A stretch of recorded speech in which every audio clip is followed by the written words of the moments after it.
जय राधा माधव जय कुंज बिहारी जय राधा माधव जय कुंज बिहारी जय गोपी जन वल्लभ जय गिरिवरधारी जय गिरिवरधारी जय गोपी जन वल्लभ जय गिरिवरधारी जय गिरिवरधारी यशोदानंदन ब्रज जनरंजन यशोदानंदन ब्रज जनरंजन यमुना तीरावनचारी यमुना तीरावनचारी हरे कृष्णा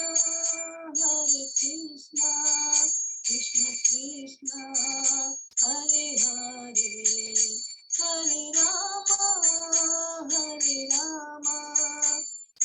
राम हरे हरे हरे कृष्णा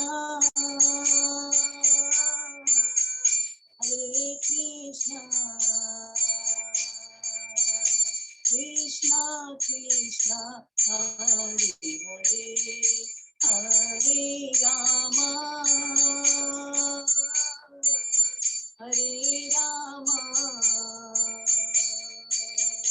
राम राम हरे हरे हरे कृष्णा कृष्ण कृष्ण हरे हरे हरे राम राम राम हरे हरे गोविंद जय जय गोपाल जय जय गोविंद जय जय गोपाल जय जय राधा रमण हरि गोविंद जय जय राधा रमण हरि गोविंद जय जय राधा माधव राधे जय राधा केशव राधा केशव राधे जय राधा गोविंद राधे जय राधा दामोदरी राधे जय राधा गिरिधारी राधे जय राधा मधुसूदन राधे जय राधा गोपीनाथ राधे जय राधा श्याम सुंदर राधे जय राधा रासबिहारी राधे जय राधा कुंज बिहारी राधे जय जगन्नाथ बलदेवा जय सुभद्रा जय पंचतत्व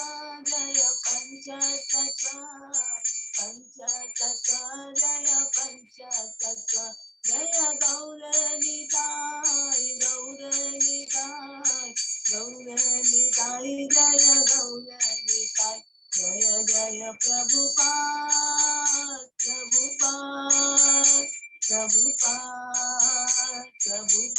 जय जय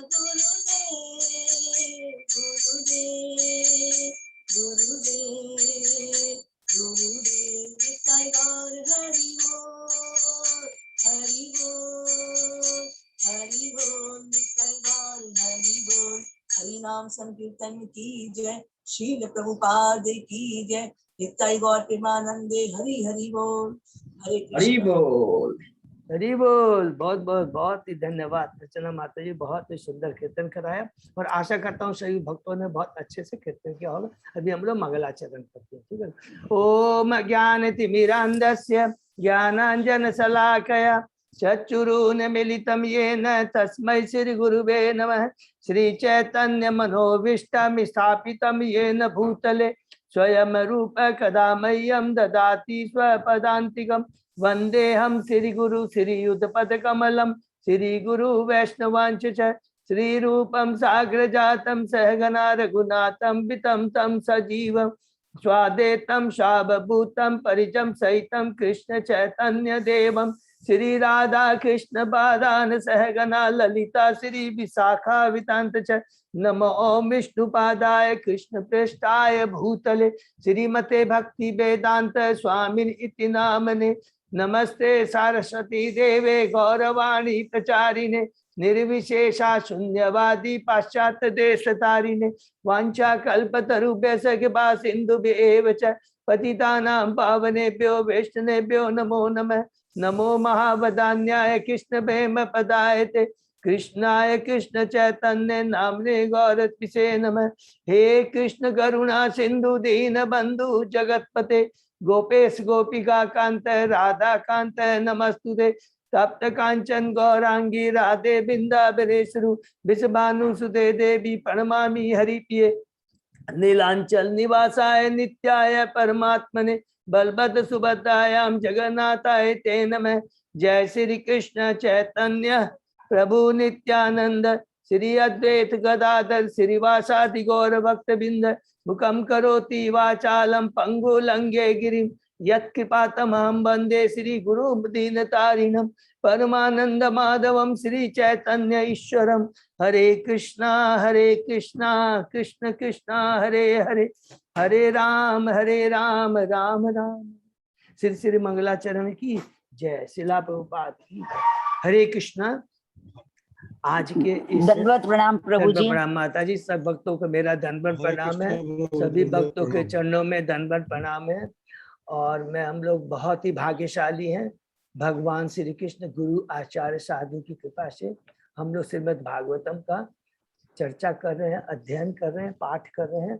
अभी हम लोग अध्याय 2 में हैं, जिसका शीर्षक है हृदय में भगवान। उसके पहले ईश अनुभूति का शुभारंभ पहले अध्याय में किया। तो हम लोग हरे कृष्ण प्रभु जी, थोड़ा सा वॉल्यूम तेज कर दीजिए ना। हरे कृष्ण। अभी ठीक है। हाँ प्रभु जी, अभी हाँ, ओके ठीक है।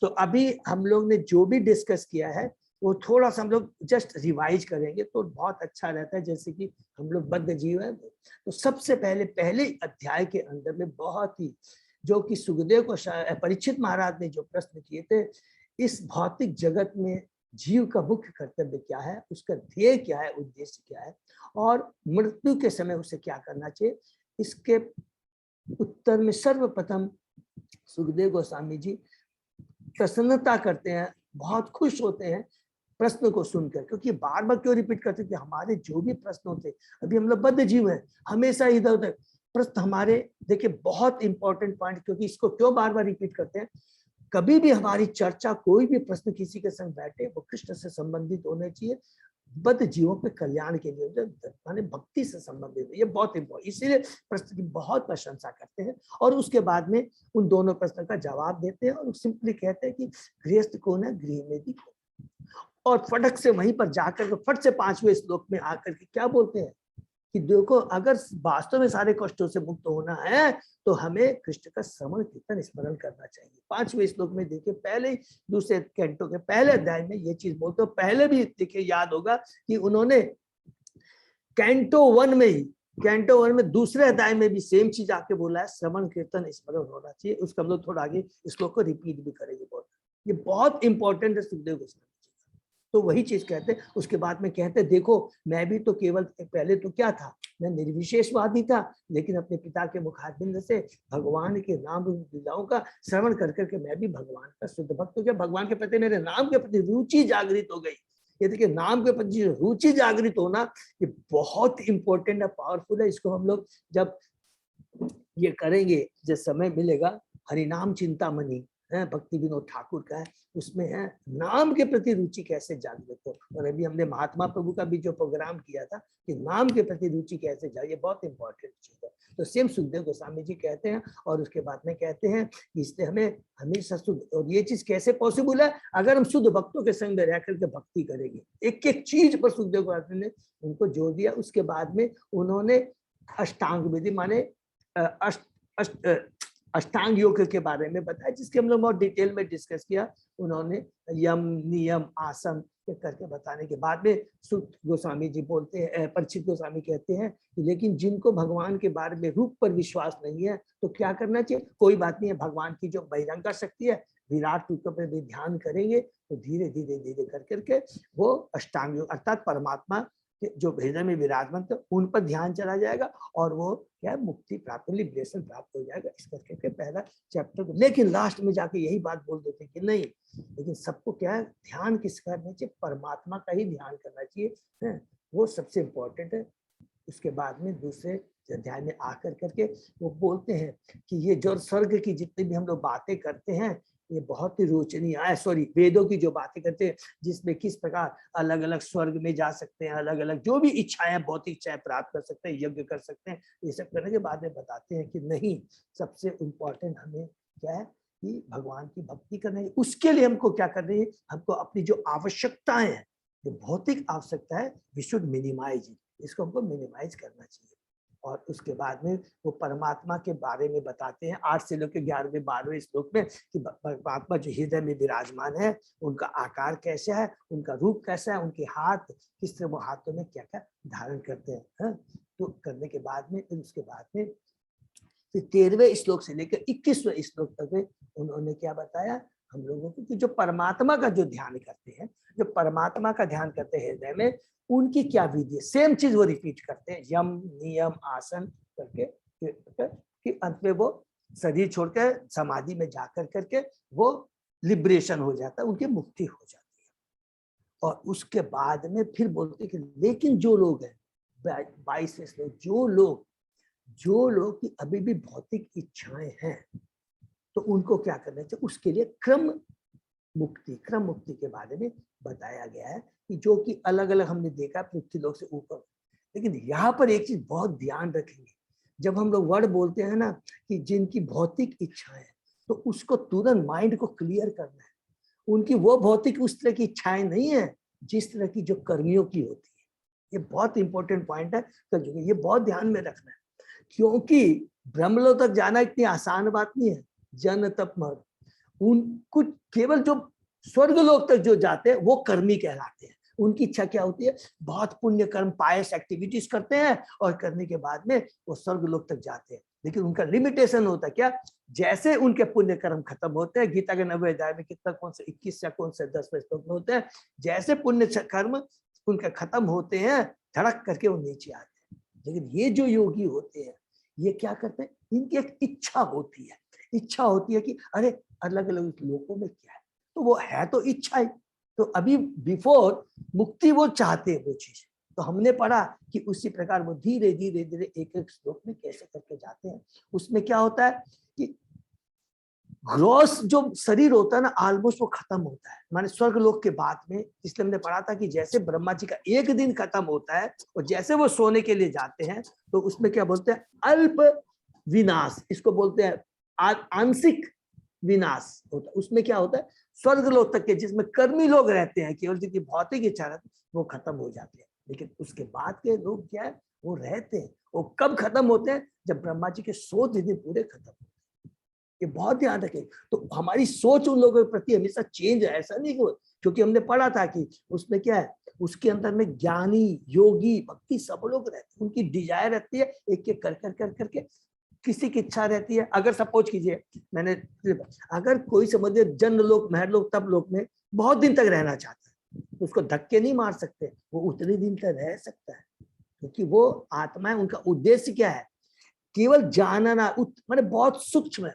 ग्रॉस शरीर तो खत्म ही हो जाता है, केवल सूक्ष्म शरीर रहता है, माने उसमें केवल थोड़ी सी रहते कि जाने की इच्छा। धीरे धीरे जैसे जैसे ऊपर के श्लोक में जाते हैं उस सूक्ष्म शरीर जो मन बुद्धि उसमें भी जो मेजर पोर्शन है वो खत्म होता चला जाता है। क्यों? लिबरेशन के लिए हमको ये सूक्ष्म शरीर भी छोड़ना पड़ता है।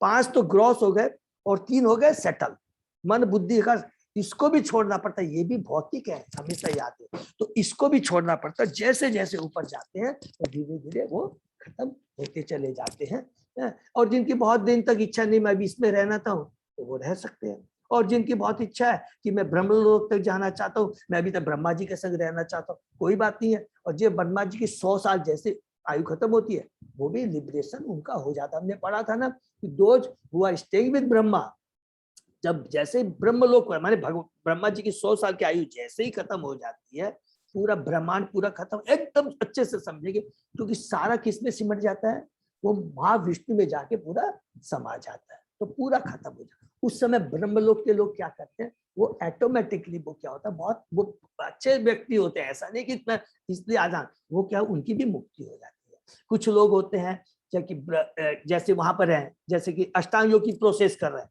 ब्रह्मलोक तक पहुंच गए, तो वो कहाँ चले जाएंगे, वो सीधा ब्रह्म ज्योति में चले जाएंगे हैं। और जो अलग अलग पाए सकते, जो हमने बताया कि ग्रेजुअल जिनका हो रहा है, धीरे धीरे करके आए हैं, अभी भी इच्छा है, तो अगर वो ब्रह्मलोक में पहुंच गए तो इसका मतलब वो भी क्या है, वो भी ब्रह्म ज्योति में जाके वो लोग मिल जाएंगे। तो ये बहुत इंपॉर्टेंट चीज जाना है। और कुछ जैसे भक्त लोग भी है, वो लोग भी वहां जा सकते हैं।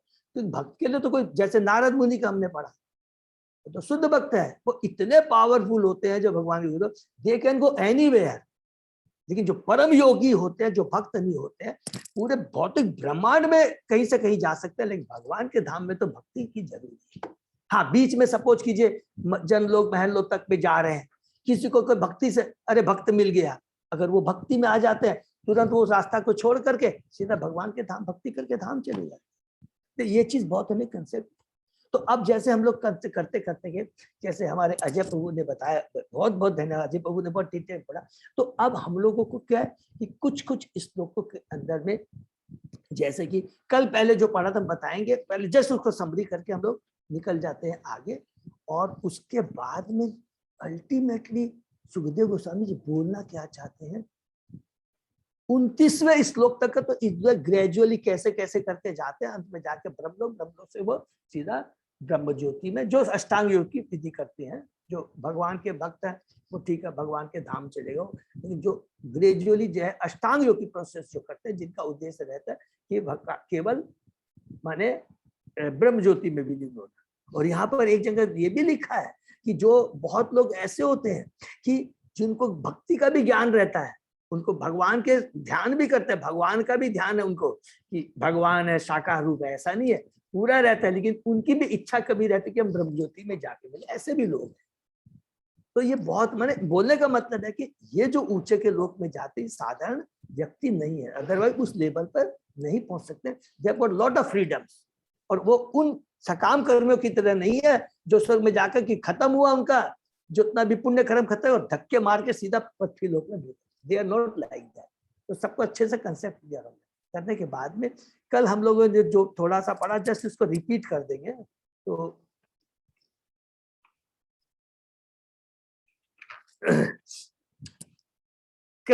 जिस योगी में अत्यधिक भोगों की सर्वोच्च ब्रह्मलोक जाने की इच्छा, अष्ट सिद्धियां प्राप्त करने की इच्छा, बाह्य अंतर्गत में यात्रा करने की तरह लाखों लोकों में किसी एक में स्थान प्राप्त करने, अलग अलग की जो इच्छा होती है, तो जैसे जैसे जैसे थोड़ी भौतिक इच्छा है पहले नीचे में जाएंगे, फिर धीरे धीरे धीरे धीरे वो सारी अपनी ग्रॉस शरीर की तो छोड़ दीजिए, फिर धीरे धीरे जो हमने बताया मन बुद्धि सटल बॉडी में भी मेजर पोर्शन धीरे धीरे खत्म करते करते करते करते वो ब्रह्मलोक जाते। योगी सेकंड हमने पढ़ा, योगी अपनी भक्ति तपस्या योग शक्ति तथा दिव्य ज्ञान के बल पर भौतिक जगत के भीतर तथा बाहर अनियंत्रित विचरण कर सकते हैं। तो वो योगी होते हैं, इसलिए मैंने रिपीट किया यहाँ पर बताया, वो साधारण व्यक्ति नहीं होते हैं, वो क्या है भक्ति भी होते हैं, उनकी तपस्या भी होती है। जैसे हमने पढ़ा था दुर्वासा मुनि को, वो क्या बोलते हैं नेस के बहुत महान योगी थे, एकदम परम योगी थे, किंतु सकाम कर्मी या निपट भौतिकतावाद इस तरह मुक्त भाव से कभी विचरण नहीं कर सकते। अर्थात कौन, जो कि कर्मी योग होते हैं, जो कोई भी देवताओं की पूजा के पुण्य कर्म कर कर करके, लेकिन दो चीजों में क्या, they can go up to only स्वर्ग लोक, पहला चीज तो ये। है, और अपने मन से वो विचरण नहीं कर सकते हैं कि मैं और ऊपर में जाके विचरण कर सकूं, नहीं चलेगा। केवल जो योगी होते हैं वही लोग वहां जा सकते।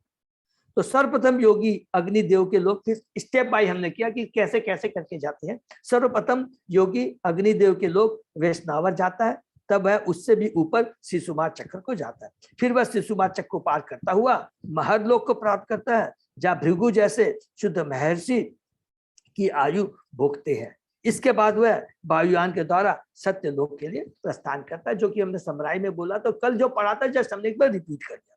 सत्य लोक में न तो शोक है, न कुंठा, न मृत्यु, किंतु वहां पर करुणा है उन लोगों पर जो भौतिक जगत के दुर्लभ कष्टों को भोग रहे हैं। ये बहुत इंपॉर्टेंट चीज कल हमने दिखाई है कि उसमें क्या बोलते हैं, तो सत्य लोक में जो जाते हैं उनकी सारी भौतिक इच्छाएं खत्म रहती है, नंबर 1। और वहां पर वो एक, उनमें कोई कष्ट नहीं होता, जन्म मृत्यु जया, क्योंकि मृत्यु का हमने पढ़ा कि इतनी बड़ी आयु होती है कि ठीक है, जब ब्रह्मा जी के 100 साल खत्म होते हैं तो वो महाविष्णु में पूरा ये भौतिक जगत समा जाता है, लेकिन वो कितनी बड़ी आयु है, बार बार हमको सबको समझ में आ गया कि जो हमारी सोच के बाहर है। तो इसलिए कहते हैं उनके वहां मृत्यु नहीं होती। लेकिन वहां के लोग जो ब्रह्म लोक में है, वो जो नीचे के जो भौतिक जगत में लोग तकलीफ पा रहे हैं, उनके बारे में चिंता करते रहते हैं। ये यहाँ पर लिखा है, ठीक है ना।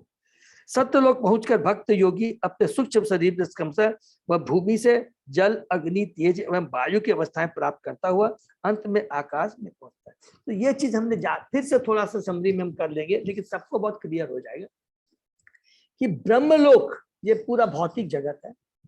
ये किस चीज से बना? पृथ्वी, अग्नि, जल, वायु, आकाश, मन, बुद्धि, आकाश। जैसे ही हम ब्रह्मलोक मन उच्च लोक में पहुंचते हैं, अब धीरे धीरे ये जो लेयर है, इसके जो लेयर है कि एक एक बताया है कि आकाश से स्टार्ट कर करके पृथ्वी तक इसकी जो लेयर होती है, उससे फिर दूसरी 10 गुनी 10 टाइम ज्यादा लेयर किसकी होती है? वायु की। फिर उसके बाद में अग्नि की, उसके बाद में जल की, उसके बाद में पृथ्वी की, वो लेयर। और जैसे अब वो वापस जा रहा है, भौतिक जगह से वापस जा रहा है, तो पहले पृथ्वी की लेयर, फिर उसके बाद में जल की लेयर, उसको क्रॉस करता हुआ फिर मन, बुद्धि, अहंकार, फिर तीनों गुणों को क्रॉस करता हुआ उसके बाद में क्या है? False ego. हम लोग अच्छे से पढ़ेंगे कि कैसे शुरू होता है कि महापुरुष प्रधान अवस्था में सारे भौतिक प्रकृति रहती है, माने अप्रकट रहती है, खाली समझे में। उसके बाद में 3 जो गुण रहते हैं वो एक्टिवेट होते हैं, तो महत्त्व होता है, वो प्रकट होते हैं। उसके बाद में अहंकार, उसके बाद में अहंकार, अलग अलग अहंकार से, सतोगुणी अहंकार, रजोगुणी अहंकार, तमोगुणी अहंकार से मन, बुद्धि, अलग अलग इंद्रियां डेवलप होती है।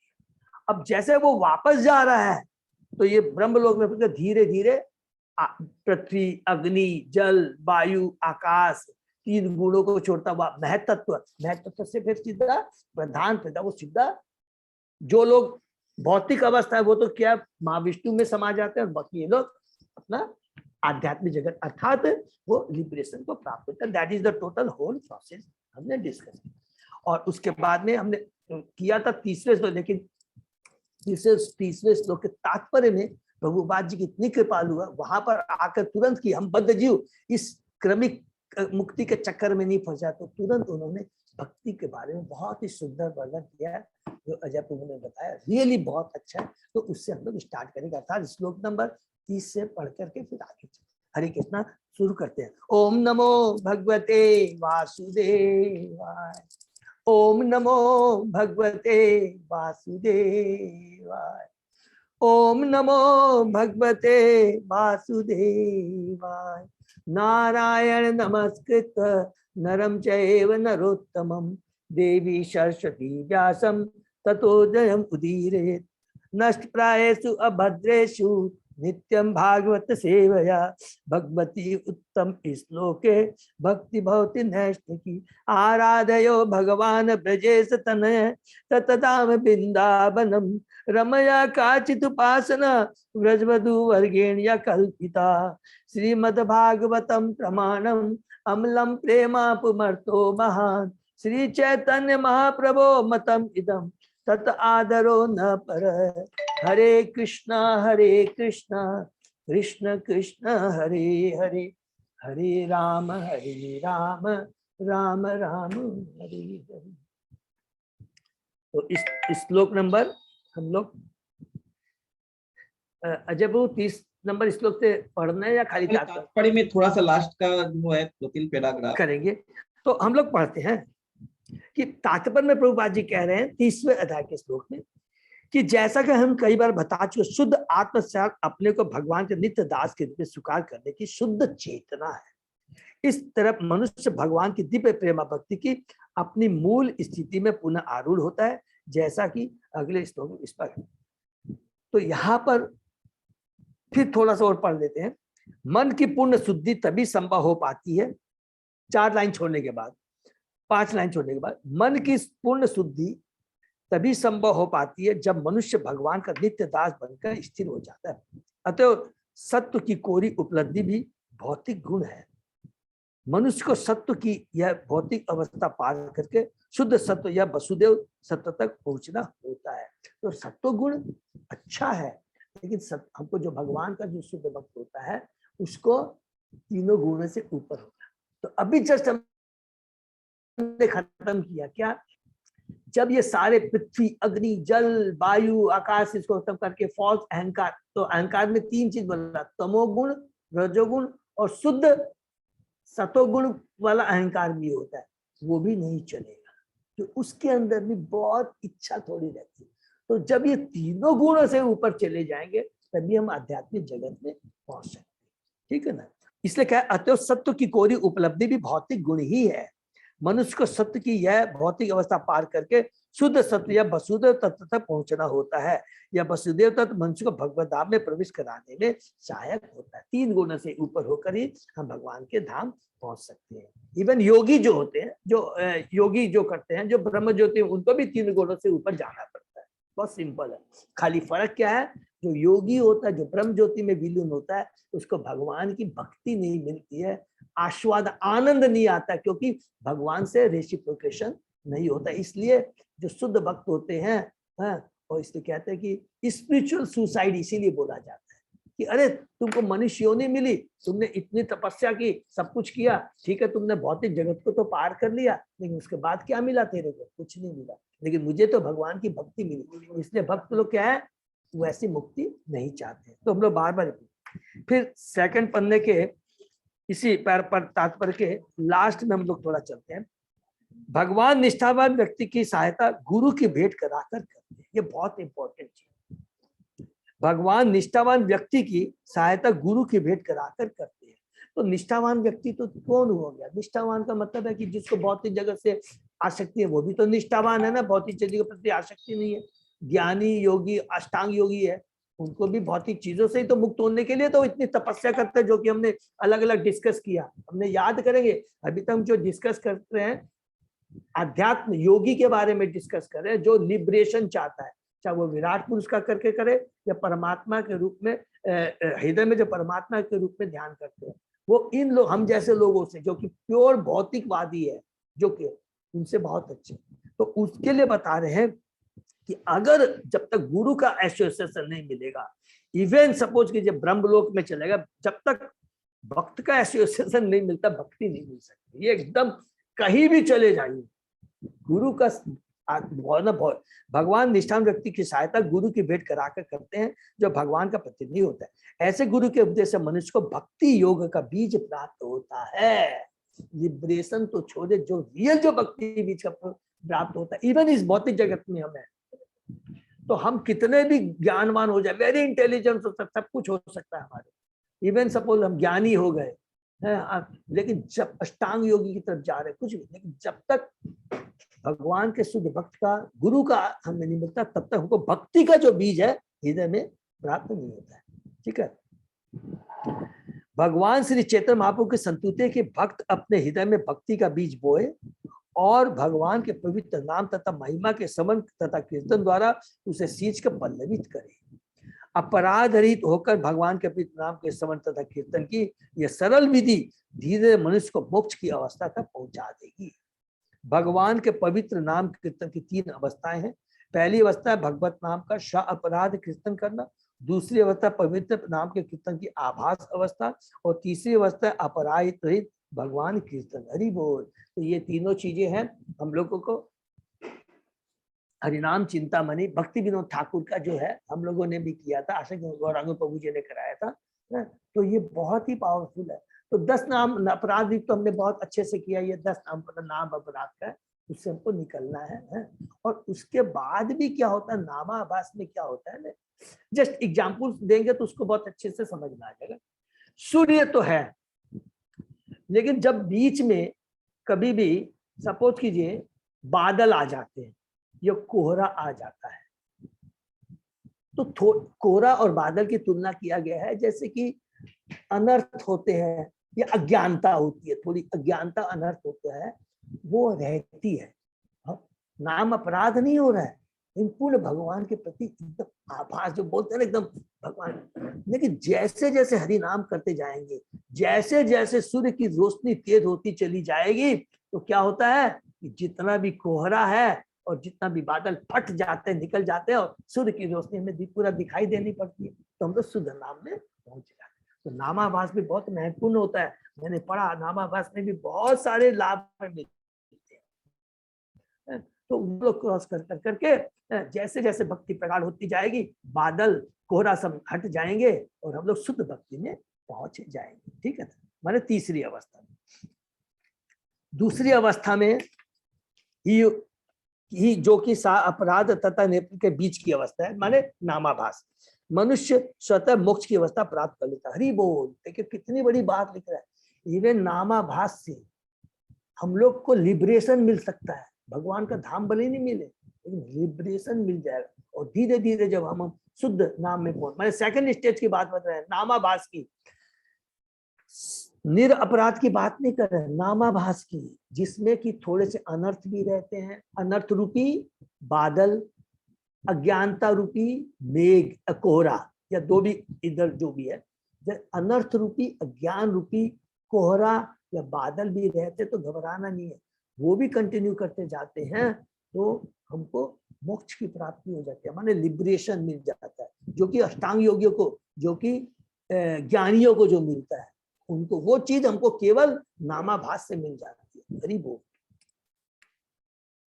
इस निर अपराध अवस्था में ही मनुष्य वास्तव में भगवत धाम में प्रवेश करता है, जो नेचुरली कि जब पूरा थर्ड स्टेज में पहुंच जाता है, बिना, अर्थात नाम अपराध तो हो गया पहला, दूसरा नामाभास जो कि उससे ऊपर हो गया, जिसमें हमारे 10 नाम अपराध नहीं होते, फिर भी हमारे अनर्थ, लेकिन अनर्थ निवृत्ति को ना और अच्छे से समझ लेते हैं हम लोग। जैसे बोलते हैं ना, श्रद्धा, साधु संग, भजन क्रिया, अनर्थ रूपी निष्ठा, रुचि, आसक्ति, तो ये अनर्थ निवृत्ति को सब लोग समझ लेंगे कि अनर्थ निवृत्ति जब हम बोलते हैं कि हमारी अनर्थ निवृत्ति खत्म हो गई, का मतलब होता है कि अनर्थ निवृत्ति एक बहुत वास्ट वर्ड है, जिसमें हमारी अनर्थ निवृत्ति का लेवल कितना है। ऐसा नहीं है कि निष्ठा, रुचि, आसक्ति भाव में कोई अनर्थ निवृत्ति नहीं है, बहुत सूक्ष्म है। लेकिन हम निष्ठा के लेवल पर आने के लिए कितना हमको क्वालिफिकेशन, कितनी हमारी अनर्थ निवृत्ति कटनी चाहिए, दैट इज कॉल्ड कि अनर्थ निवृत्ति। ऐसा नहीं कि हम लोग हाँ बहुत ज्यादा अनर्थ निवृत्ति है तो हम लोग निष्ठा के लेवल पर नहीं पहुंच सकते, लेकिन एक सब्सटेंशियल पोर्शन ऑफ अनर्थ निवृत्ति कट गया, देन यू बिकम क्वालिफाइड, निष्ठा के लिए आप क्वालिफाई हो जाते।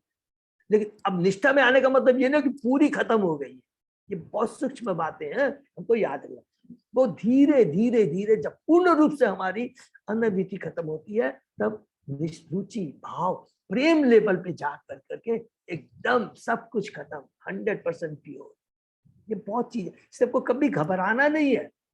अरे हमारे सी में पास मार्क के 40% है तो तुमको रिजल्ट वो मिल गया, या 50% तो मिल गया, लेकिन इसका 50% के भी तो बहुत ऊपर है, 60% भी पाते से। But if you secure 50%, you become eligible to get certificate. तो ये चीज को समझना कि that is not the end. तो ये बहुत चीज है, ठीक है ना।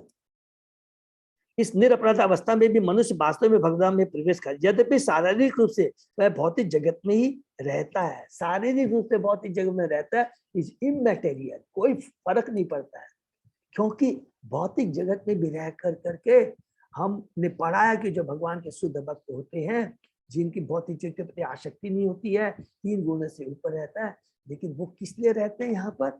दूसरे बद्ध जीवों का कल्याण करने के लिए, उद्धार करने के लिए। और वो कभी भी ये देखता नहीं है कि मैं भौतिक जगत में हूँ, मैं नरक में हूँ या इधर में। क्यों नहीं होता है? क्योंकि ये जो शरीर जो बना है 5 ये, तो इससे इनको कोई लेना देना, ये इनका माने एकदम इनकी जो सोच होती है वो समझ लीजिए प्योर आत्मा राम होते एकदम। आत्मा राम का मतलब होता है कि ये भौतिक शरीर के जो सुख दुख जो ग्रहण करता है, ये शरीर ग्रहण करता, आत्मा कभी भी सुख दुख का अनुभव नहीं करती है। हमने गीता में पढ़ा दूसरे अध्याय में। तो वो आत्मा के लेवल पे रहते हैं। विद्या विनय संपन्न ब्राह्मणे कवि अस्ति, वो लोग कभी शरीर को देखते ही नहीं, केवल वो आत्मा से संबंधित होता है। उनकी सोच, हर सोच आत्मा से संबंधित होती है। तो वो भौतिक जगत में या आध्यात्मिक जगत को कोई फर्क नहीं पड़ता है। जब हम श्रवण तथा कीर्तन की बात करते हैं तो हमारा अभिप्राय केवल भगवान के राम नाम कीर्तन के नाम, राम कृष्ण नामों के कीर्तन तथा श्रवण 16 नामों हरे कृष्ण कृष्ण कृष्ण हरे हरे, हरे राम राम राम हरे हरे से ही नहीं होता, अपितु भक्तों की संगति में रहकर भगवद गीता तथा श्रीमद् भागवत को पढ़ना और सुनना भी सम्मिलित रहता है। कि जब भी हम लोग श्रवण कीर्तन की बात करते हैं तो हमने याद है, हम लोग जो अभी मायापुर में गए थे तो हम लोग के ऊपर कितनी बड़ी कृपा हुई थी। देखिए कि दोनों महाराज ने भी और प्रभु ने एक ही चीज कही है कि 5, देखिए भक्ति के 64 अंग है ना, 64 अंग में हम पढ़ेंगे भक्ति रसामृत सिंधु में कि जो 25 हैं वो कंपलसरी है, नो ऑप्शनल, और कुछ ऑप्शनल है, आउट ऑफ स्टेट। लेकिन उस 25 के अंदर में भी 5 कंपलसरी है। तो क्या क्या है? हरिनाम संकीर्तन, शुद्ध भक्तों का संग, श्रीमद् भागवतम, डेटी वर्शिप और धाम यात्रा। ठीक है ना, ये कंपल्सरी है, इसमें कोई एकदम नहीं चलेगा। तो यहाँ पर बोलते हैं कि इसके अंदर में श्रीमद् भागवतम, भगवत को पढ़ना और सुनना भी सम्मिलित रहता है। तो श्रीमद् भागवतम का हर जगह महाराज ने भी कहा, प्रभु ने भी कहा, पद्मनयन प्रभु ने भी कहा। तो हमको कितने बड़े हम लोग भाग्यशाली, कृष्ण की कृपा है। हम लोग हरि नाम का जप कर रहे हैं और हरि जब भगवान के नाम को, लीलाओं का कीर्तन भी करेंगे तो हमारी चैंटिंग भी इंप्रूव हो जाएगी। क्यों? कि we are in constant touch with भगवान और भगवान के भक्त। भागवतम पढ़ने का मतलब क्या हो गया? सदैव हम भगवान और भगवान के भक्तों के संग है। क्योंकि हमने पढ़ा है पहले कैंटो में कि श्रीमद् भागवतम क्या क्या कि जब भगवान इस धरा को छोड़ के गए तो किस रूप में है? धर्म किसके रूप में रहा? भागवतम के रूप में यहाँ पर विराजमान। तो कितनी बड़ी बात है कि by reading Gita Bhagavatam we are in constant touch with Krishna और भगवान के भक्तों के संग। भक्ति योग के प्रारंभिक अभ्यास से हृदय में पहले से बोया हुआ बीज अंकुरित हो उठेगा और जैसा कि ऊपर इसलिए हो चुका है, नियमित सिंचाई करने से भक्ति योग की लता बढ़ने लगेगी। ठीक से पालन पोषण करने से यह लता इस हद तक बढ़ जाएगी कि यह ब्रह्मांड के आवरण को भेद करके, जैसा कि हमने पिछले श्लोकों में सुना है, तेजवान आकाश या ब्रह्म ज्योति तक पहुंच जाएगी और आगे बढ़ती असंख्य वैकुंठ लोकों तक चली जाएगी। हरि बोल। इन लोकों के आगे कृष्ण लोक या गोलोक वृंदावन है, जहां यह लता प्रविष्ट होकर आदि भगवान श्री कृष्ण के चरण कमलों का आश्रय ग्रहण करती है। हरि बोल। जब मनुष्य गोलोक वृंदावन स्थित भगवान के चरण पहुंच जाता है तो श्रवण तथा वाचन की चिंतन सिंचन विधि तथा पवित्र नाम की कीर्तन विधि फलीभूत होती है। हरि बोल। और भगवत रूपी को भगवत प्रेम रूपी जो फल लगते हैं वे भक्तों द्वारा आस्वाद्य होते हैं, भले ही वे इस लोक में ही क्यों न हो। भगवत प्रेम रूपी पक्व फल का आस्वादन वे ही भक्त कर पाते हैं जो निरंतर चिंतन कार्यों में लगे रहते हैं, जैसा कि ऊपर कहा। लेकिन साधन भक्त को सदैव सचेत रहना चाहिए जिससे वह लता जो इतनी बड़ी हुई है छिन्न भिन्न न हो जाए। अतः उसे निम्नलिखित बातों का ध्यान रखना चाहिए। इसलिए बहुत बहुत धन्यवाद। ये हम लोग क्या साधन भक्त है, विधि भक्ति हम करते हैं। तो यहाँ पर क्या लिखा है कि हम लोगों ने पढ़ा था ना कैंटो 1 में अंदर में, जैसे श्रद्धा साधु संग भजन क्रिया। लेकिन विश्वनाथ चक्रवर्ती ठाकुर ने क्या कहा था? भगवत प्रेम प्राप्त करके उसके बाद क्या लिखा था? भगवत प्रेम को चखना, उसका आनंद लेना, दैट इज द एंड। भगवत प्रेम प्राप्त कर, यहाँ लेकिन उसको आस्वादन भी तो करना है। वो तो यही चीज यहाँ पर बोलते हैं कि that is the last stage है, वो करना है। और हम जैसे जो भक्त हैं, जो विधि भक्ति करते हैं, साधना भक्ति करते हैं, उनके लिए बहुत बड़ी प्रिकॉशन ये 8 जो शिक्षाएं दिए गए, 8 पॉइंट सॉरी दिया गया है, इसको हम लोगों को पढ़ना बहुत ही इंपॉर्टेंट है। क्या है? पहला पढ़ते हैं, शुद्ध भक्त के चरणों पर किए गए अपराध की तुलना उस प्रमथ हाथी से की जा सकती है जो अत्यंत सुंदर उद्यान में घुस जाने पर उसे विनष्ट कर देता है। अरे बोल कि जहां सुंदर उद्यान बनाया, हमने बहुत अच्छी भक्ति की है, सब कुछ कर रहे हैं, लेकिन जैसे ही शुद्ध भक्त के चरणों में अपराध हो गया तो देखिए, हमने पढ़ा था भक्ति कभी विनष्ट नहीं होती है, पढ़ा है ना सब जगह कि बैंक बैलेंस वो रहता है, लेकिन एक समय भक्ति विनष्ट हो जाती है। ये बहुत ही अगर शुद्ध भक्तों के चरणों में अगर अपराध करते हैं तो हमारी वो भक्ति विनष्ट, अदरवाइज इस भक्ति जगत की कोई भी शक्ति कुछ भी हो जाए तो भक्ति विनष्ट नहीं होती। इसलिए शुद्ध भक्तों, याद रखेंगे, शुद्ध भक्तों के चरणों में कभी भी अपराध नहीं होना चाहिए, क्योंकि वो यहाँ के जीव नहीं है, वो भौतिक जगत के जीव नहीं है, वो आध्यात्मिक जगत के जीव है। ठीक है ना? मनुष्य को, दूसरा, मनुष्य को चाहिए कि शुद्ध भक्तों के चरणों पर ऐसे अपराध न करने के लिए अपने को सावधान रखे जिस पर मनुष्य एक लता की रक्षा चारों ओर बाढ़ बनाकर करता है। कि जिस प्रकार हम लता की जो वो लगती है ना, लता, उसको धीरे धीरे धीरे ऊपर चली जाए, जैसे बकरी आकर करके आके कभी उसको लता को नष्ट नहीं कर दे, उसको हमको ध्यान रखना कि वो कभी भी शुद्ध भक्त के चरणों के अपराध के चलते भक्ति रूपी लता कभी भी गड़बड़ा नहीं। तीसरा, ऐसा हो सकता है कि सींचने से कुछ खर पतवार भी उग जाए, अतः जब तक ऐसे खर पतवार को समूल नष्ट करने दिया जाए तब तक मनुष्य लता या भक्तियों की लता की वृद्धि रुक सकती है। तो यहाँ बोलते हैं रुक भी सकती है, और का मतलब क्या हो गया? देखिए, कभी कभी जैसे हम लोग भक्ति करते हैं तो हमारे से कुछ अपराध भी हो रहे, जहाँ ये बात कर रही है उसकी तुलना किससे की गई है? जब भी कोई पेड़ उगता है तो हमको याद होगा ना, जो लता उगती है उसके अगल बगल में अनवांटेड वो भी उग जाती है, वो जो अनवांटेड ये जो चीज उगती है ना, तो वो मैन लता को खा जाती है। तो इसलिए क्या करता है, जब भी कोई माली होता है ना, वो जो पेड़ लगाता है, लता लग रही है, तो ये बीच बीच में जो अनवांटेड जो क्या बोलते हैं ना, झाड़ उड़े सब उगते हैं ना, तुरंत उसको भी काटता चला जाता है, बायां दायां में काटता रहता है, जिससे कि उसकी जो मैन लता है वो नष्ट हो। तो उसी प्रकार जब हम भक्ति करते हैं तो तो जो सींचते हरि नाम से, भगवान के भागवतम भगवत गीता का पाठ कर इसको जब सींचते जाते हैं तो हमारे से क्या है, कुछ अनर्थ रहते हैं, कुछ हमसे गलतियां नहीं हो जाए जो हमारी भक्ति को या तो रोक दे या विनष्ट नहीं।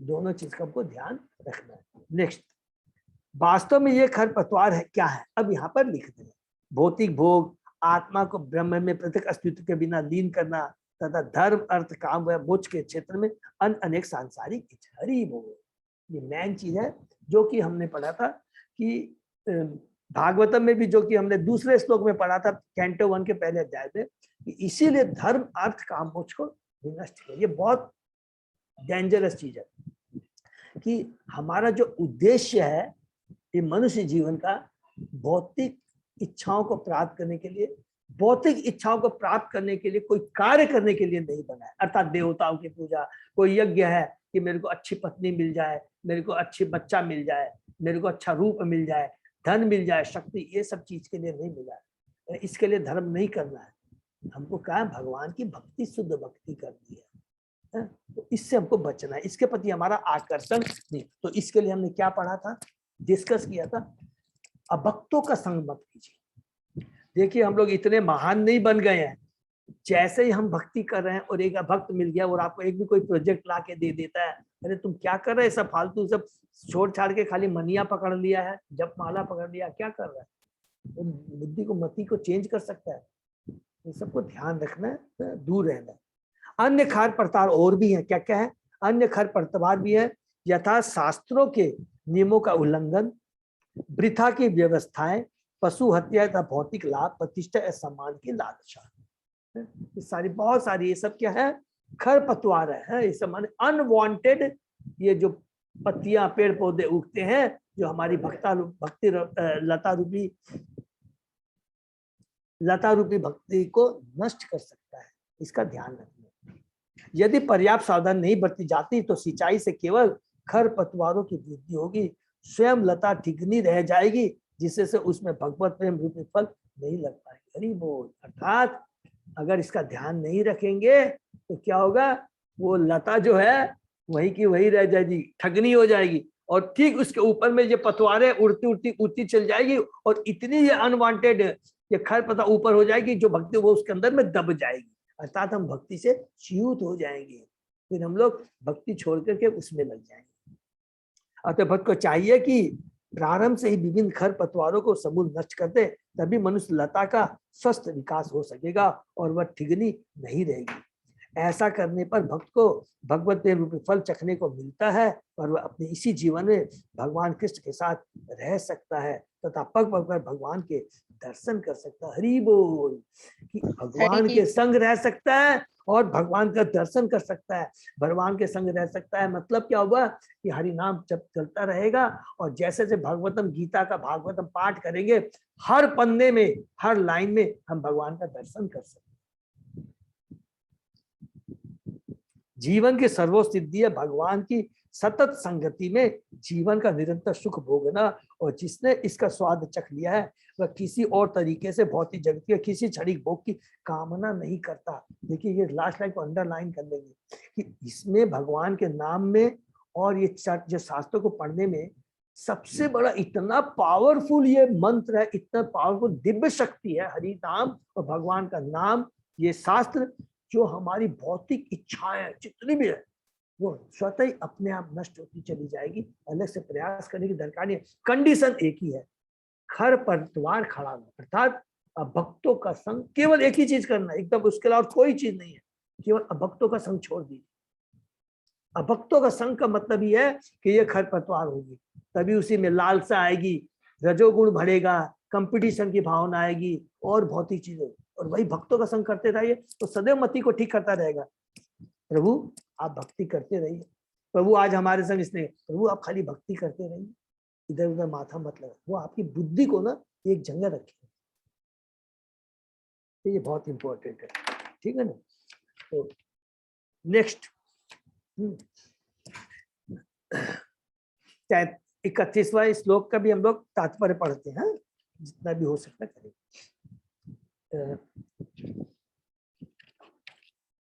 इस श्लोक में गतिम भागवतीम का वर्णन ध्यान देने योग्य है। ब्रह्मवादी निर्विशेष द्वारा वांछित भगवान परब्रह्म की किरणों से तादात्म्य भागवतीम पूर्णता नहीं है। केवल ब्रह्म ज्योति में विलीन होना, ये तादात्म्य होना, ये पूर्णता नहीं है। हमने पढ़ा था ब्रह्म परमात्मा भगवान, तो भगवान का पूर्ण ज्ञान किसमें, भगवान के लेवल पे। तो ब्रह्म और परमात्मा यह कि आंशिक ज्ञान है, ठीक है ना।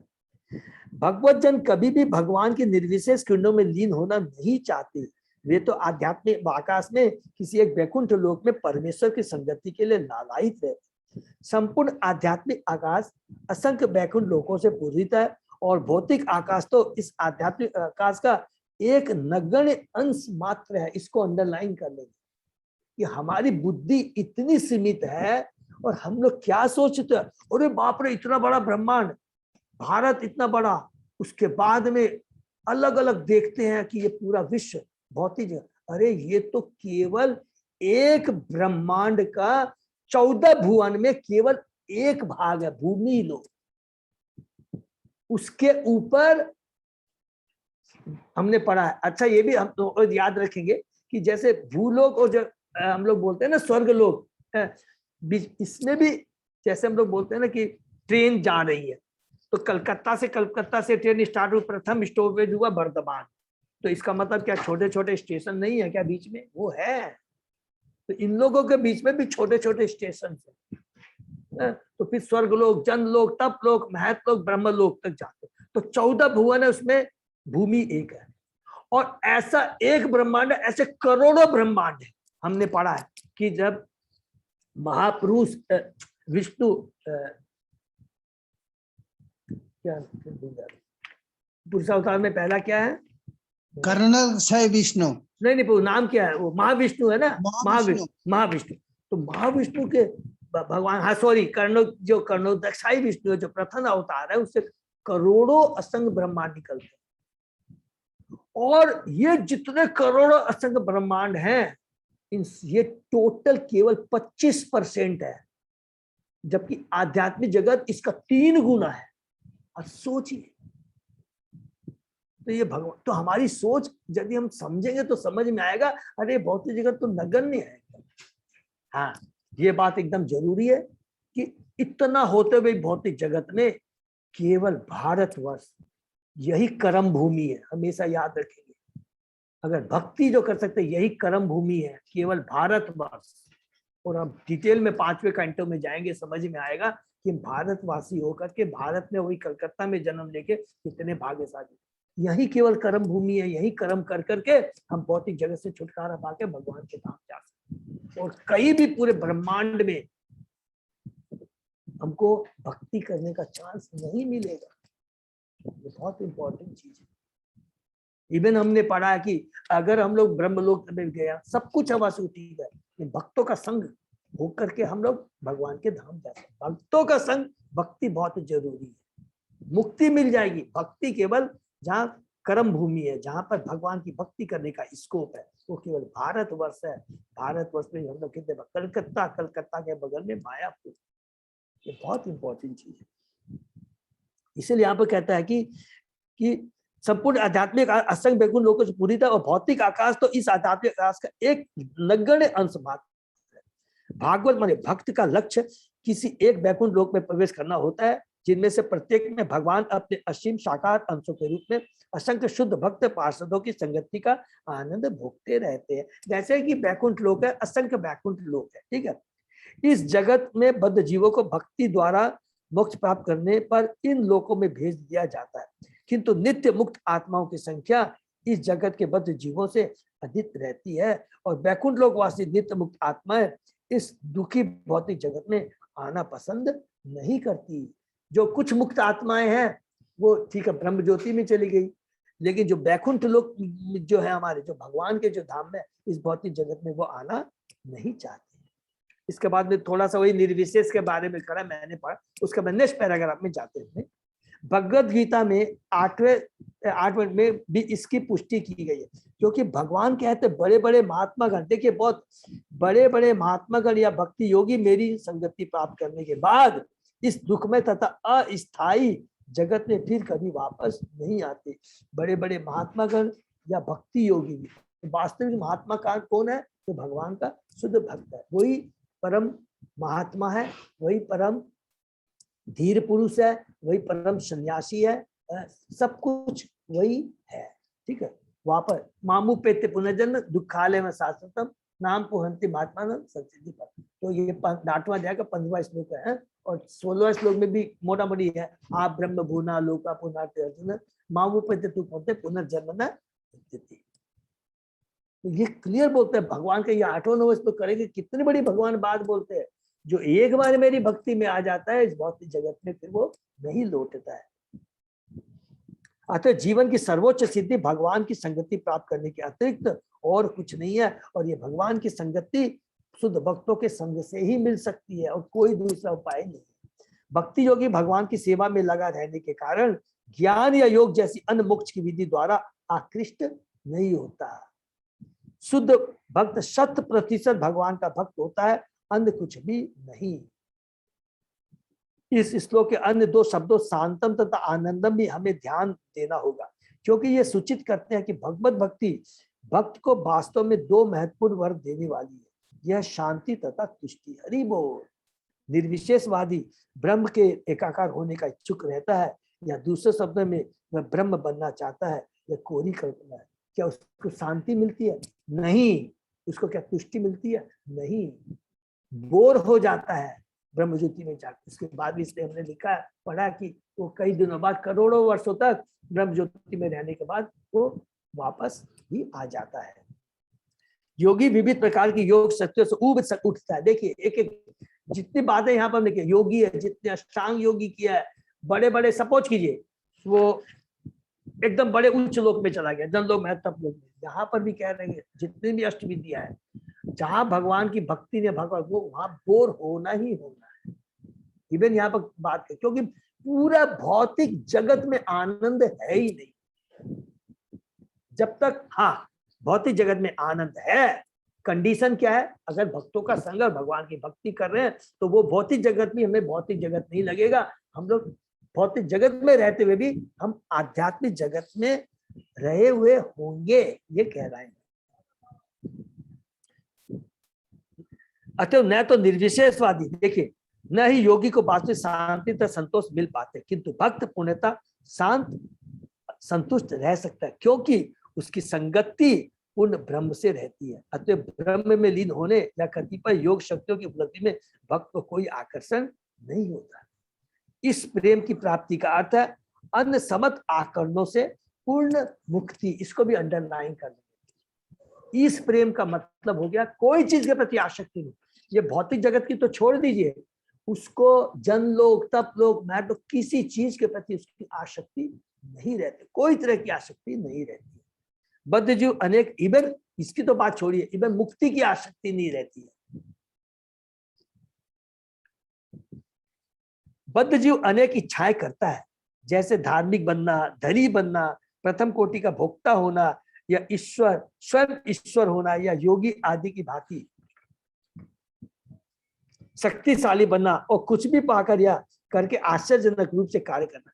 ये समस्त महत्वाकांक्षाएं उस भावी भक्त द्वारा ठुकरा दी जानी चाहिए जो अपने सुप्त भगवत प्रेम को पुनः जागृत करना चाहता है। हरि बोल, इसको भी अंडरलाइन करेंगे। देखिए जीवन का एकमात्र उद्देश्य क्या है, सुप्त भगवत प्रेम को पुनः जागृत, पुनः कि मेरे से गलती हो चुकी है, हे कृष्णा मैं इस भौतिक जगत में आ गया हूँ, तीन गुणों के प्रभाव से मेरी जो शुद्ध चेतना थी, जो मैं सच्चिदानंद मेरा जो रूप है, ये भौतिक चेतना के द्वारा ढक दिया गया है, और मेरी इच्छा जो भौतिक चीजें प्रति है ये खत्म हो जाए।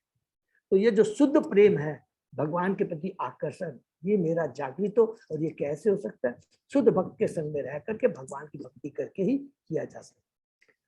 देखिए अशुद्ध भक्त भक्ति संपन्न करके उपयुक्त सारी भौतिक वस्तुओं की कामना करता है, किंतु शुद्ध भक्त में उपयुक्त कलमश लेस मात्र भी नहीं रहते। शुरू में जो अशुद्ध भक्त रहता है उसकी कामना रहती है, लेकिन बाद में वो भी शुद्ध भक्त बन जाता है।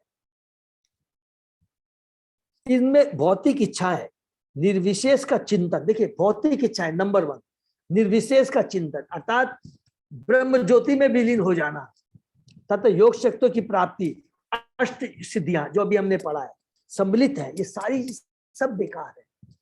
शुद्ध भक्ति द्वारा अपने वांछित उद्देश्य अर्थात भगवान के लिए मनुष्य भगवत स्थिति प्राप्त कर सकता है। हरि बोल, किसके द्वारा, शुद्ध भक्ति के द्वारा। लास्ट पैराग्राफ में प्रभुपाद जी कहते हैं, यदि हम अधिक स्पष्ट करना चाहे तो यह कह सकते हैं, देखिए समरी, कि यदि कोई भगवत प्रेम प्राप्त करना चाहता है तो उसे भौतिक भोग की सारी इच्छाओं का परित्याग कर देना चाहिए। तो भौतिक भोग का मतलब क्या हो गया कि इस भौतिक जगत में, ब्रह्मांड के अंदर में कोई भी चीज की इच्छा करना, चाहे वो भूलोक में हो, चाहे जनलोक में हो, चाहे तपलोक में हो, चाहे महर्त लोक में हो, चाहे सत्य लोक में, टोपर लोक में जाकर तो कोई चीज की इच्छा नहीं। अल्टीमेटली वो सारी इच्छाएं क्या है, भौतिक इच्छाएं हैं। इसकी कोई चीज के ऊपर नहीं करना। उसे किसी भी देवता की पूजा से दूर रहना चाहिए। क्यों, देवताओं की भी जो पूजा होती है वो क्या है, भौतिक होती है, और भौतिक इच्छाओं को पूर्ण करने के लिए ही होती है। नंबर 2, और देवता भी हमको केवल भौतिक चीजें ही दे सकते हैं, आध्यात्मिक नहीं दे सकते, और वो क्षणिक होती है और समय की व्यर्थता है। और उसे केवल भगवान की पूजा में लगा रहना चाहिए। उसे भगवान से तादाकार होने के मूर्खतापूर्ण विचार का परित्याग कर देना चाहिए, अर्थात भगवान में विलीन होना, माने ब्रह्म ज्योति में विलीन होने का जो इच्छा है, जो इच्छा उसको त्याग देना चाहिए, और संसार में प्रतिष्ठा पाने के आश्चर्यजनक शक्तियों को प्राप्त करने की इच्छा त्याग देनी चाहिए। शुद्ध भक्त किसी पुरस्कार की आशा न करके भगवान की सेवा में लगा रहता है। इससे भगवत प्रेम प्राप्त होगा। या जैसा कि इस श्लोक में कहा गया, शांतम तथा आनंद की स्थिति प्राप्त हो सकी। हरि बोल।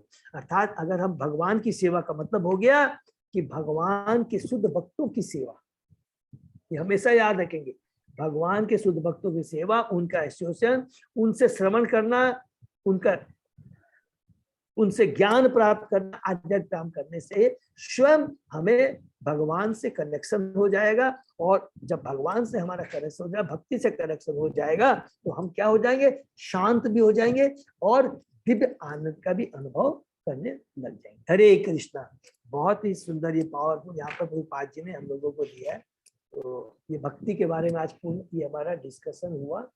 तात्पर्य में प्रभुपाद जी ने बहुत ही अच्छा दिया था। तो एक बार मैं फिर से धन्यवाद दूंगा अजय प्रभु को, उन्होंने कहा था बहुत ही सुंदर है। और आगे भी हम लोग कल कंटिन्यू, किसी का कोई प्रश्न है तो पूछ सकते हैं। प्रभु जी एक पूछो क्या? हाँ प्रभु, अरुण प्रभु। प्रभु जी 2-3 चीजें थी।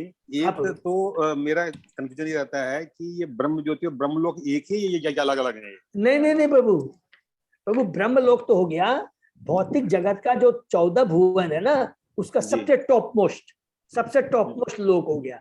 जैसे पृथ्वी, भू, भुवर, जन, उसका स्वर्ग, जन, तप, महर कर करके लास्ट जो लोक है उसको लोक या ब्रह्मलोक होता है। जी प्रभु। ये पूरे भौतिक जगत के अंदर में आते हैं। उसके बाद में एक नदी है विरजा नदी। विरजा नदी के उस पार, उसके पार में हमारा शुरू होता है आध्यात्मिक जगत। और आध्यात्मिक जगत ये पूरा है, पूरा चमकता रहता है। इसमें कोई भी सूर्य चंद्रमा नहीं होते हैं। केवल जो भगवान के शरीर से, तेज से जो ब्रह्म ज्योति निकलती है, उससे ये पूरा आध्यात्मिक जगत वो चमकता रहता है। तो उस आध्यात्मिक जो रोशनी होती है, तो जो निर्विशेषवादी होते हैं, इस रोशनी के अंदर में अपने को विलीन कर देते हैं। वो इसलिए कर देते हैं क्योंकि उन्होंने कभी भी भक्ति नहीं की। तो आध्यात्मिक जगत में क्या 3 चीज हो गई, ब्रह्म ज्योति जो भगवान के शरीर से निकलती है, दूसरा वैकुंठ लोक जो असंख्य है, और ठीक उसके ऊपर में है गोलोक धाम, वृंदावन धाम। तो जो भगवान की भक्ति करते हैं वो गोलोक धाम भी जा सकते हैं या वैकुंठ लोक में भी जा सकते हैं। तो उसके हम लोग अलग से डिस्कस करेंगे। जिनकी वैधि भक्ति होती है, जो दास्य भाव रहता है, वो नॉर्मली वैकुंठ लोक में जाते हैं। लेकिन जिनकी होती है वैधि और माधुर्य, हाँ माधुर्य भक्ति, हाँ रागानुगा भक्ति, ये थोड़ा हाई लेवल का है, जो जिसमें कोई भी भगवान, ना भगवान अपने को भगवान समझता है और ना भक्त भगवान को भगवान समझता है। इतना शुद्ध प्रेम होता है कि वो लोग गोलोक धाम में जाते हैं। ठीक है ना? हरे कृष्ण। तो प्रभु जी फिर ये जो लोग ब्रह्म ज्योति में पहुंचते हैं, प्रभु जी फिर वो लोग करते क्या वहां पर?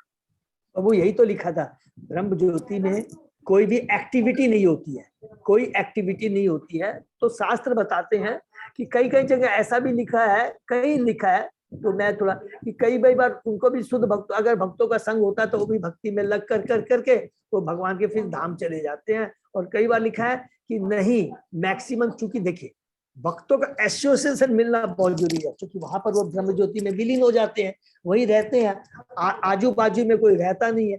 केवल क्या रहता है कि तीन भौतिक कष्टों से मुक्त रहते हैं, तो वो बोर फील करते हैं। तो लिखा है प्रभुपाद जी ने, और गीता में भी लिखा है कि करोड़ वर्ष बाद पुनः वो भौतिक जगत में आते हैं।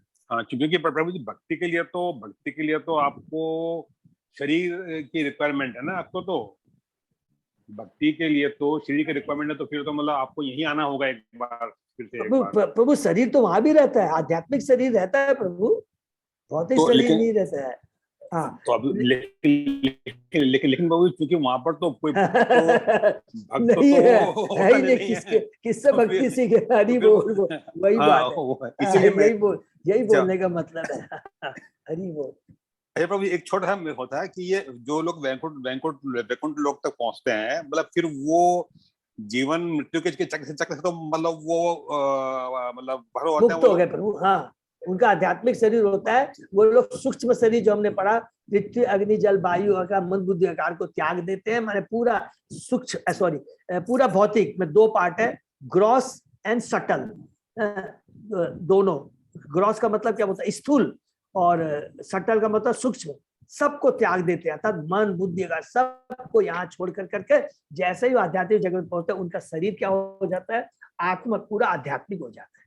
हरि बोल, हरि बोल, धन्यवाद, thank you, thank you, Hari बोल, बहुत बहुत धन्यवाद। तो हम लोग यही विराम देते हैं और एक हरे छोटा कृष्णा प्रभु जी। हाँ, हरे हरे कृष्णा कृष्णा। माता जी, हरे कृष्णा माता जी, हरे कृष्णा। हाँ, एक तो कोई आगे बढ़ू माता जी, कुछ है? क्वेश्चन है वो ना प्रभु जी, जैसे बोलते हैं ना कि जब प्रलय आता है तो सारा ब्रह्मांड जो कांडोदक है विष्णु के सारे जीव मतलब उसमें समा जाते हैं वापस। हाँ विष्णु, हाँ हाँ। तो लेकिन ऐसा भी सुनते हैं कि महतत्व बोल के एक तो आकाश है वहीं पर ही, तो जब भगवान उस पर दृष्टिपात करते हैं तब सारे जीव वहां से एक्टिवेट हो जाते हैं, निकल करके इस ब्रह्मांड में आते हैं। तो मतलब दो चीज कैसे हुआ, वो कांडोदक विष्णु के शरीर में अंदर समाते हैं और महतत्व करके एक आकाश उसके अंदर, दो जगह कैसे?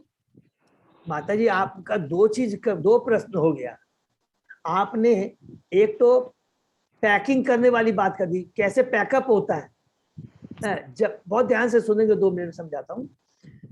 जब महाविष्णु दृष्टिपात करते हैं उस समय में असंख्य ब्रह्मांड होते हैं और ये जितने भी ये प्रकृति होती है, भौतिक प्रकृति जो भी हमने बताया, वो प्रधान अवस्था में सारे अव्यय इंग्रेडिएंट्स उनमें छिपे रहते हैं।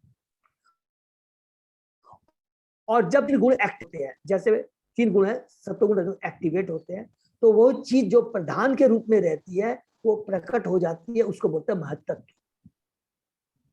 सब शरीर मतलब कांडोदक विष्णु के अंदर ही है महतत्व भी और ब्रह्मांड। यस माता जी, प्रधान के रूप में, यस बिल्कुल।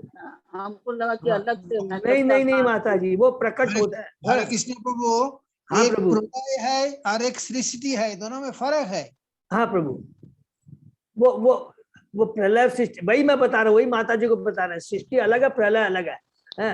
तो ये अभी प्रलय की हम लोग, अब सृष्टि का मतलब जो केसी पंडित बता रहे हैं, जब सृष्टि होती है तो महाविष्णु असंख्य ब्रह्मांड निकलते हैं। फिर उसके बाद में हमने बताया कि कर्बोदक्षाय विष्णु, क्षीरोदय विष्णु होती है। फिर उसके बाद में जैसे क्या होता है, कैसे स्टार्ट होता है, जो जितने भी अव्यय हैं महाविष्णु में छिपे रहते हैं, जो प्रधान की अवस्था में रहते हैं, जब उनको सृष्टि करनी होती है तब उसके बाद में स्टेप्स क्या होता है कि वो जो प्रधान अवस्था में रहते हैं वो महत्त्व में आते हैं, अर्थात अप्रकट प्रकट हो जाता है। उसके बाद में मिथ्या अहंकार, और मिथ्या अहंकार में भी लिखा, बहुत डिटेल में अलग से समझेंगे, मैं भी अच्छे से और पढ़ूंगा उसमें कि क्या होता है। फॉल्स ईगो सतोगुणी भी होता है, रजोगुणी भी, तमोगुणी होता है, और अलग अलग फॉल्स ईगो विथ सत्वगुण, फॉल्स ईगो विथ रजोगुण एंड फॉल्स ईगो विथ तमोगुण से फिर अलग अलग मन बुद्धि अलग अलग करके इंद्रियां अलग अलग करके प्रकट होती है। इस तरह से ये, और जैसे ही हम लोग फिर प्रकृति जैसे खत्म होती जाती है, सपोज खींचे जाए, बहुत ध्यान से सब सुनेंगे, तो धीरे धीरे धीरे कर करके जैसे एक्सपांसन होता है, जैसे सृष्टि होती है, और वैसे धीरे धीरे वो समाप्त होकर के उसी स्टेज में हिसाब से वो महाविष्णु में जाकर के विलीन हो जाती है। कब होता है ये? जब ब्रह्मा जी के 100 साल पूरे हो जाते हैं। पूरे होते हैं। और जब ब्रह्मा जी का एक दिन जब खत्म होता है, उस समय केवल अब तो स्वर्ग लोक तक का जो सृष्टि होती है वही खत्म होती है। बाकी सब जीव कहाँ रहते हैं प्रभु जी? है माता जी, स्वर्ग से लेकर के निम्न तक लोक के जीव कहाँ रहते हैं? अभी पढ़ा ना माता जी, जन लोक, तप लोक, महत लोक, ब्रह्म लोक।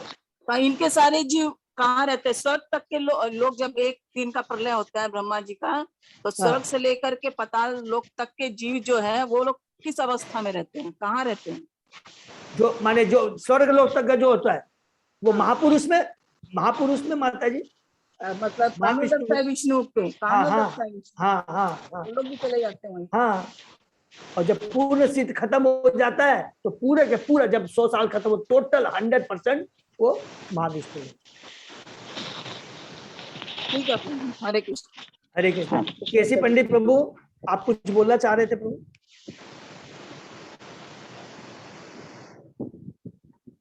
तो हम लोग यहीं पर विराम देते हैं। दंडवत प्रणाम हरे और कृष्णा। बस एक तो चीज कुछ अनाउंस करना चाह रहे थे कि जैसे हम लोग मायापुर में जब थे तो भद्र पूर्णिमा ना, हाँ भद्र पूर्णिमा में जगन्नाथ, तो मेरी बलराम गोविंद प्रभु से भी बात हुई थी, तो अपने यहाँ लीडर्स भी वगैरह है, तो they want to have a small meeting of hardly 15 to 20 minutes to discuss कि भद्र पूर्णिमा में हमारे जगन्नाथ ग्रुप के भक्त लोग किस प्रकार ज्यादा से ज्यादा हम लोग श्रीमद् भागवतम का लोग कीर्तन कर सके। तो ये जस्ट कैन भी, इस सैटरडे को हम लोग 10 मिनट की मीटिंग कर सकेंगे क्या? शाम में 7 से 7:30 या 7:15 से 7:30। तो जस्ट कोई अपने जगन्नाथ कोर कमेटी मीटिंग में दे कैन जस्ट अपना बता सकते हैं, तो उस हिसाब से हम बलराम तुमसे बात करेंगे, नहीं तो फिर को रोज दिन करेंगे क्योंकि टाइम बहुत कम है। ठीक है ना? हरे कृष्णा। हरे कृष्णा। ये भी बोलेंगे सारे भक्त के घर में भागवतम होना चाहिए, तो सब अपने अपना लिस्ट लिखवा देंगे जिस सबको भागवतम। आप वही अजय प्रभु वही प्लानिंग करनी थी कि लीडर्स लोग हम लोग बात करके अपने लोग आपस में बनते। तो ये आपने जो कहा है कि बिल्कुल है कि जिनके घर में भागवतम नहीं है, कल भी बताया था, वो जरूर अपने लीडर्स को लिस्ट लिखवा देंगे, नंबर 1। नंबर 2, जिनकी जैसी भी कैपेसिटी है, कोई हिच नहीं करना है ना कि भाई नहीं प्रभु मेरे को, I can afford this much. Number 2 ये हो गया अपना। दूसरा, और जो हमारे फ्रेंड्स रिलेटिव जो हैं जिनको इच्छा है, यू कैन प्रीच देम, तो उनके भी रिक्वायरमेंट हम लोग पूछ सकते हैं, उनमें भी ये चीज देख लेंगे कि किसकी कैसे कैसे सपोर्ट है, तो हम लोग डिस्कस कर सकते हैं। वही चीज हम लोग डिस्कस करना चाहेंगे। हरे कृष्णा। हरे कृष्णा। हरे कृष्णा प्रभु जी, दंडवत प्रणाम। हरे कृष्णा। सही भक्तों का हरे कृष्णा प्रभु जी, दंडवत प्रणाम। हरे हरि बोल, हरि बोल। हरे कृष्णा प्रभु जी, दंडवत प्रणाम। धन्यवाद। हरे कृष्ण प्रभु, दंडवत प्रणाम। हरि बोल।